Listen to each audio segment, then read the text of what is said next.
নমস্কার প্রিয় দর্শক বন্ধুরা, রিতাস কিচেনে অনেক অনেক স্বাগত জানিয়ে শুরু করছি আজকের রেসিপি। আজ আমার রেসিপিতে থাকছে কারকলের পুর। রেসিপিটি ভালো লাগলে অবশ্যই লাইক এবং কমেন্ট করবেন। প্রথমে আমি কারকলগুলো দু টুকরো করে সেদ্ধ করে নিয়েছি। এবার কারকল থেকে বীজগুলো আলাদা করে নিচ্ছি। তারপর এখানে শিলনোড়ায় বেটে নিচ্ছি সাদা সর্ষে, সামান্য একটু পোস্ত, সামান্য একটু কাজু, সাথে দিয়ে দিচ্ছি হলুদ গুঁড়ো, শুকনো লঙ্কার গুঁড়ো আর সামান্য একটু সর্ষের তেল।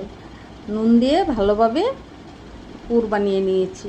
এবার একে একে কারকলে ভরে নিলাম। এবার আমি একটি ব্যাটার বানিয়ে নিচ্ছি। বেসন দিয়ে সামান্য দিয়েছি কালো জিরে, হলুদ গুঁড়ো, নুন। এবার ব্যাটারটা বানিয়ে পুরের উপর দিয়ে ভালোভাবে লেপে দিয়েছি যাতে সর্ষে বের হয়ে না যায়। এবার কড়াইতে সাদা তেল দিয়ে একে একে